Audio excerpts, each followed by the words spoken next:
Hello again, guys. It is THEFREEZER700. We are back with some homebrew Space Marine lore. This time, me, the Brothers of Flesh, a Space Marine chapter that I created to showcase what I want in a Space Marine homebrew, what I classify as average or slightly above average. So, please sit back, enjoy. This is the one that I created. I spent probably around 5 hours just writing it all down, just writing everything that makes it unique, all the cool culture stuff with it. And mind you, it's not that crazy of a chapter. Like, we're not talking about this crazy flamboyant chapter. No, this chapter is very grounded, very interesting to the lore that's presented. And, well, let's start reading the stuff. I'll let myself take over the video from here on out. Alrighty, guys. So, here we go. Brothers of Flesh. My own personal stuff. So, first off, we got this. The homeworld, Baskill. Colors, steel and dark red. Emblem is a black cog with a blood drop that is half red and half black. Specialty, cyber animals in close combat. War cry is mince their meat, sniff out their blood. Numbers, roughly 800 Astartes and 600 cyber animals of multiple types. So, before we continue with reading, let us show this. This is the artwork that I've done so far for them.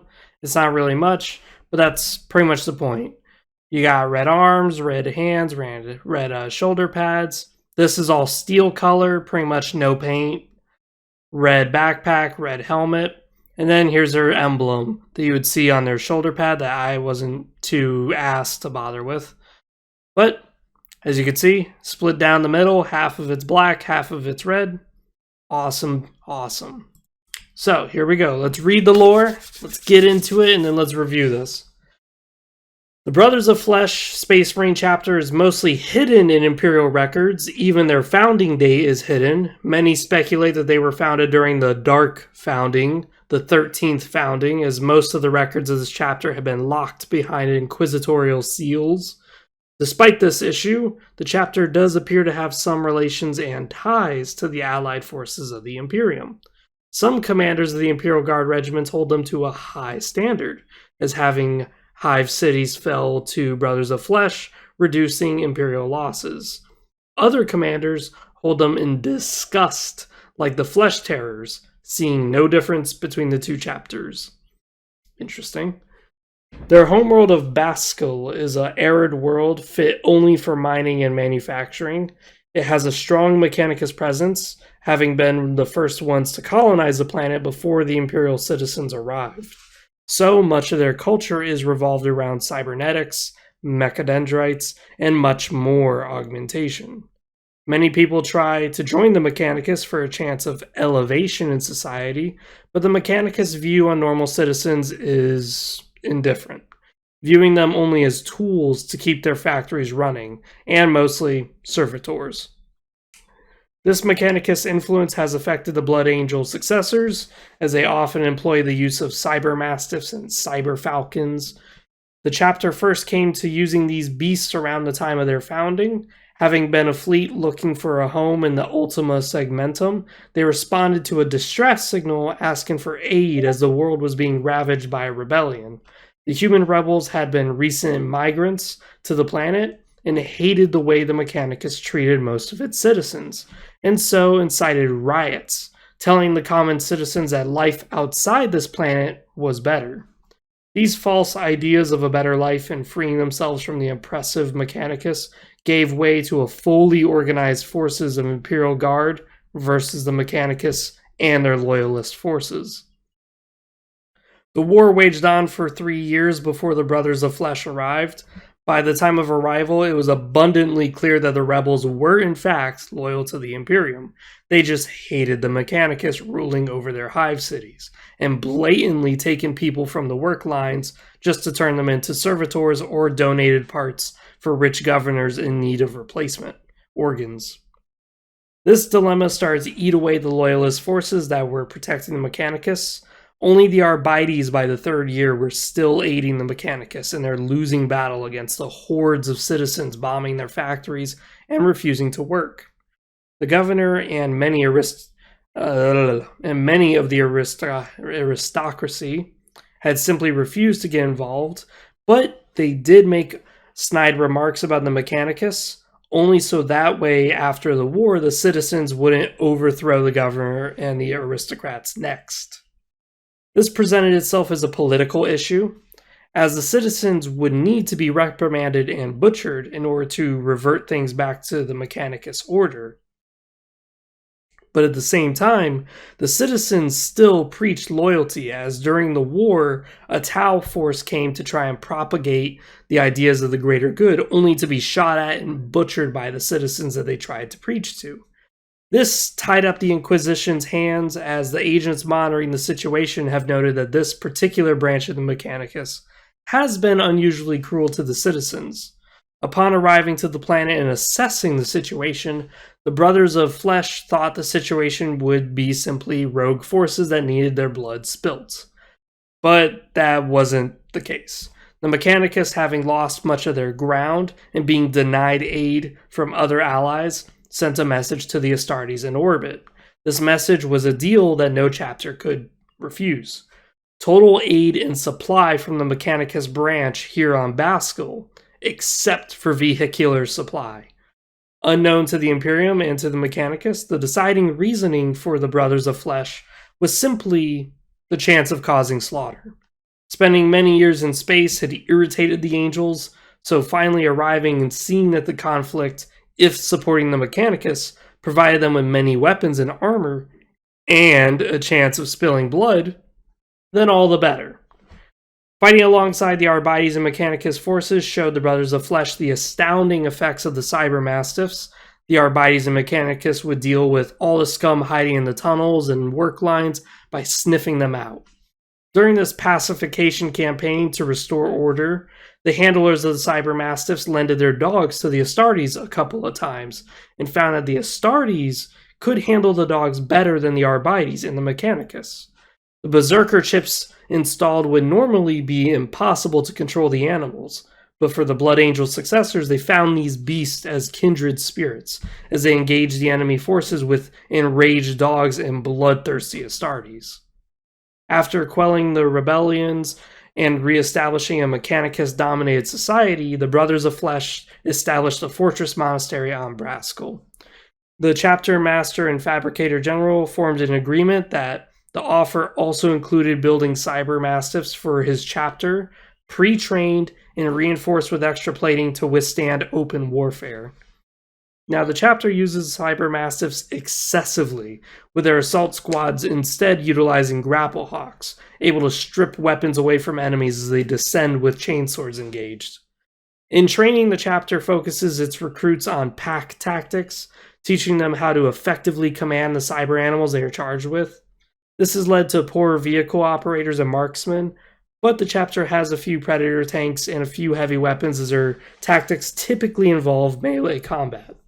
The other issue too is that the Mechanicus branch they are tied to hates giving them plasma weaponry, as the rage that consumes these Marines will result in their tech being used as bashing instruments instead of a gun that slings hot liquid death. The recruits are recruited from hive cities on Baskel. Typically, the parents are turned to servitors that are both charged with tending to the recruit's needs. The recruit will be told propaganda about how his parents will be honored, that he is selected to be one of the Emperor's angels, and that his parents will be always close to him. It's implied to the child that they mean spiritually, not literally. These people are typically workers at the factories that the Mechanicus own, just menials who are only good for making servitors and babies. The fortress monastery is littered with servitors of many varieties, having no chapter serfs at their disposal whatsoever. This chapter has a different view on those that have forever fallen to the Black Rage and the Red Thirst, usually subduing them with restraints and then sending them to the Mechanicus to experiment and turn them into cyborg guards, similar to Charonite Ogrins, but not quite as big. The lack of care for people has stemmed from the influence of both Mechanicus and just being in Astartes, resulting in this chapter having a constant cold hatred in their demeanor. Most dialogue with the Brothers of Flesh is almost mechanical, but also laconic. The most alive and human the Astartes get is when they are diving deep into enemy formations, howling with rage as their chainswords and cyber mastiffs rend flesh from bone.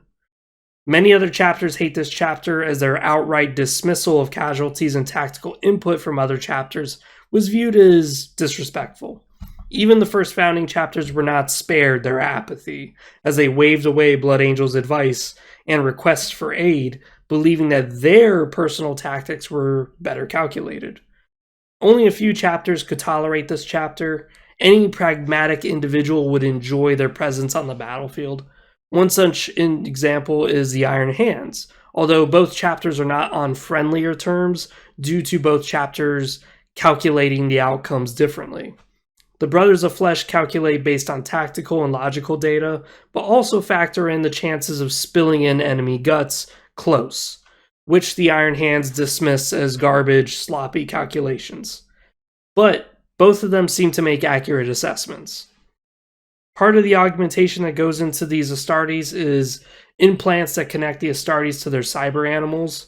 This requires intense mental training, as the Astarte has to master moving his body on top of the animal or animals he is commanding. Most Arbites and Mechanicus forces use code words, but the sounds of intense frontline combat has forced the chapter to do neurolinking to the nervous system of their animals. As a result, only the 5th, 4th, 3rd, 2nd, and 1st company have cyber animals implemented into their squads. The training is left to veterans, hence why only half the chapter can command cyber animals, eliminating Primaris from being able to command the cyber animals as they're a little too new.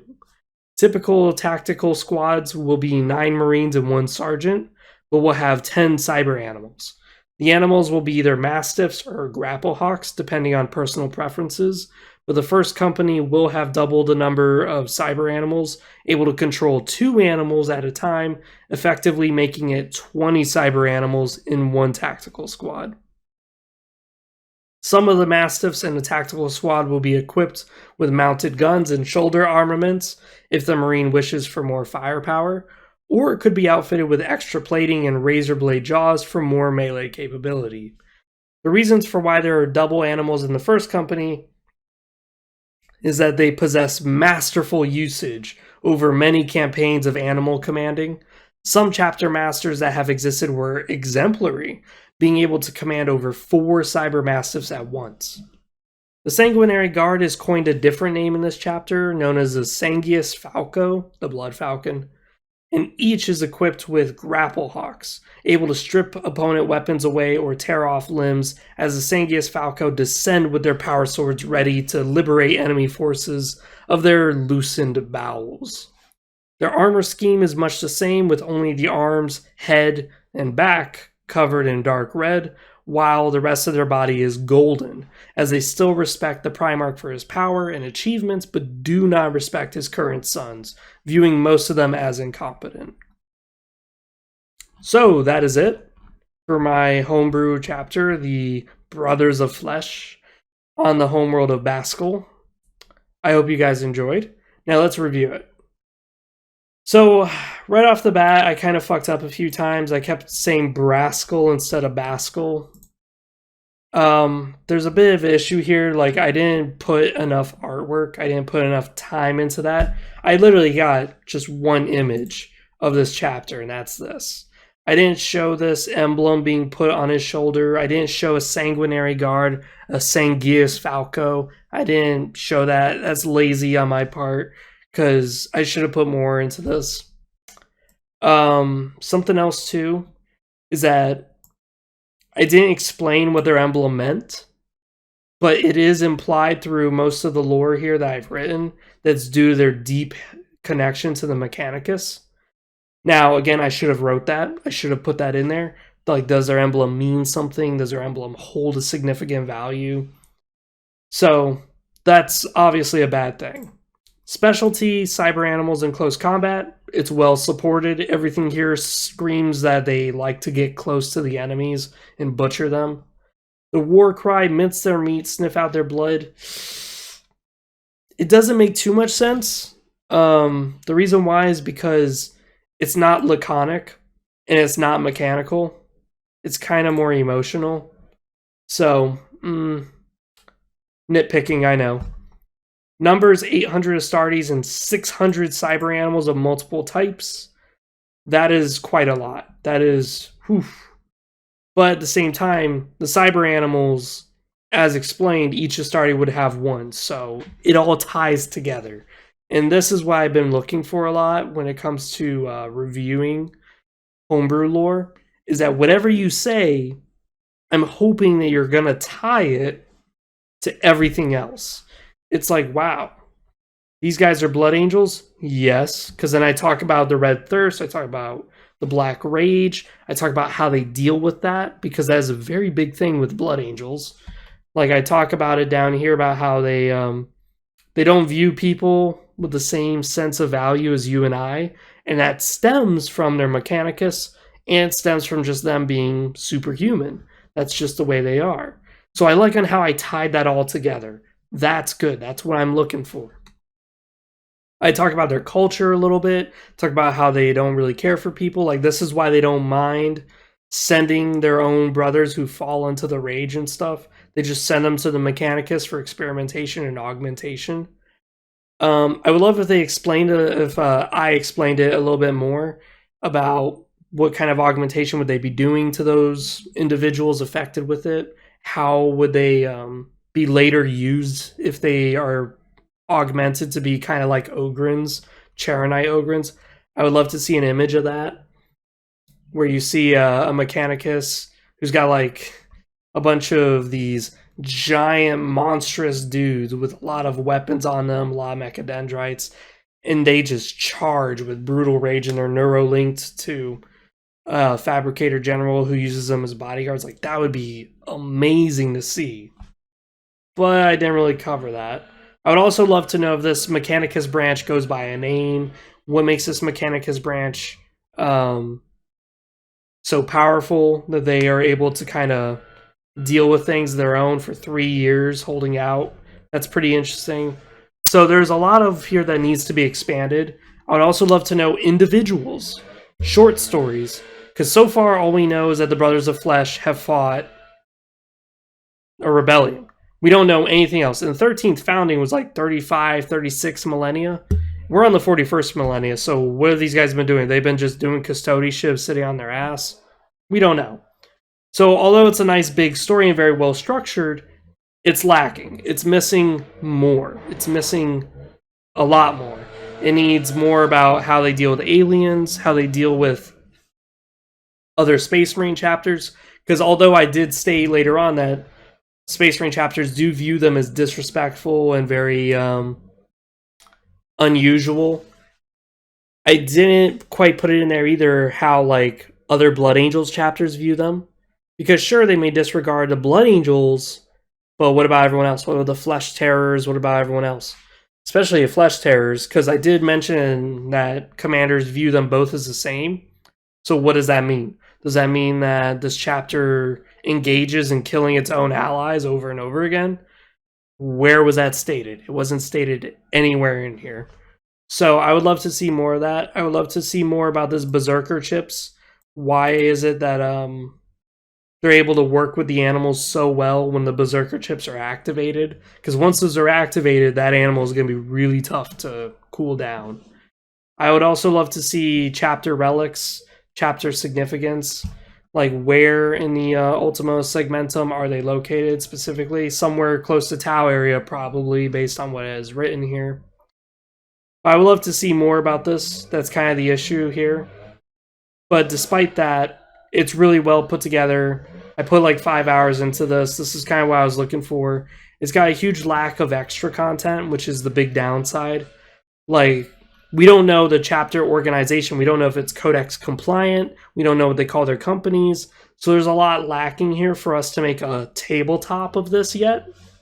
This is good lore, good backstory, but it's nothing yet tangible. There's nothing yet that we can get our hands on and go, wow, we can make like our own Brothers of Flesh armies, stuff like that. All we know is that there are assault squads, and anybody with a jetpack is going to have grapple hawks, and everyone else is just going to have regular cyber mastiffs. That's all we know. We don't know things like, oh, every company goes by this color. We don't know that.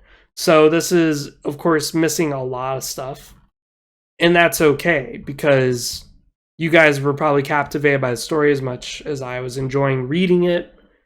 And there is enough detail here for you guys to make them. The only difference is that you guys wouldn't know enough about the organization. Like, we didn't even put example names of chapter masters, so naming the Space Marines is going to be a problem because you don't know how to go by. All we know is that they're laconic and a little mechanical in their nature as far as talking. So there is a lot of stuff missing. A lot. And that, of course, affects the rating. Personally, me, I would rate this a 6 out of 10. Because it needs more. It needs more artwork so we can see this stuff. It needs a lot more extra details about this Mechanicus group because clearly it's tied to their lore. So let's learn it. Maybe name the Fortress Monastery, name the Mechanicus branch that's there, bring a lot of stuff to the table. Like, do they fight with this Mechanicus often? Or does this Mechanicus just sit on their ass in their home and just churn out weapons, armor, stuff like that? That would be interesting to learn. Like, how does this chapter stand with the Inquisition? Are they good terms with them? They seem to be a little loyal to the Mechanicus. So, what gives? Also, there was a bit of a discrepancy here. Like, at one point, they talk about how the Stardies are raised, trained based on tactics that are revolved around pack tactics, so they can control their animals. But then I say later on, only veterans receive the training and the implants necessary to command the animals. So that's a bit of a lore fuck up. Like, that needs more explaining. So overall, I would say this is a 6 out of 10. It's got everything that I want to see from a bare minimum. Like, this is what I want to see. Very organized. Everything ties together. Good fucking lore buildup. It sounds like it would actually exist. This chapter, as unique as it is to use cyber animals and such, it doesn't sound that weird, oddly enough, right? I sent this to a few people before I did this video, but a lot of them say that this chapter is perfect, this chapter is great, they want to see more of it, and that's okay. That's their review, not mine. Mine is that a little bit more conservative, like this is above average, but not great, not superior. No, this is just above average. But they want to see more of it. They would also love to see like stories built around this chapter. And every time that I've sent this to people, they've said that the biggest thing about this is that it feels real, like this actually would exist in a Warhammer 40k universe. And that's great. Mind you, not all Space Marine homebrews that you make are going to be realistic. Like the last one we did was not Reclaimers of Dorn, the Sons of Arya, an Irish Space Marine. That's not going to fit in a Warhammer 40k scenario. People who like Ireland, that's not going to exist because Ireland shouldn't fucking exist. No one would know what an Irish culture is. It is explained, though, in his own way, pretty decently why that would exist, but still it would be very unreasonable to implement that into the universe. This, on the other hand, has no nationality ties, nothing that we would identify with. Instead, it's got its own 40k thing, and that's something that could be really good. Something that I would personally probably put in here is like the butcher nails from World Eaters. That was something that I was also thinking about putting in here, was putting on how some of these guys fall into a deeper anger for everyone else after they get neuralinked to their animal. So it's hinted at that the Berserker chip might actually be affecting their neuro implant, causing them to have like a pseudo butcher nail. That would be interesting. That would be very interesting. A butcher nail Space Marine chapter loyalist who are Blood Angels. Interesting stuff. So that is it for me. That's my Space Marine homebrew chapter. I hope you guys enjoyed. And as always, like, comment, subscribe. Comment down below what you guys really think about this chapter. Be honest. For me, I'd say it's above average. Some of you guys may be more fanatical about it, but I definitely point out its flaws. It's missing a lot. It's missing a lot of extra stuff that you could use to make it for your homebrew stuff. But there is enough foundation for you to get started. And that's really what I look for when I do these. Besides that, this has been THEFREEZER700. I'm out. See you guys next time.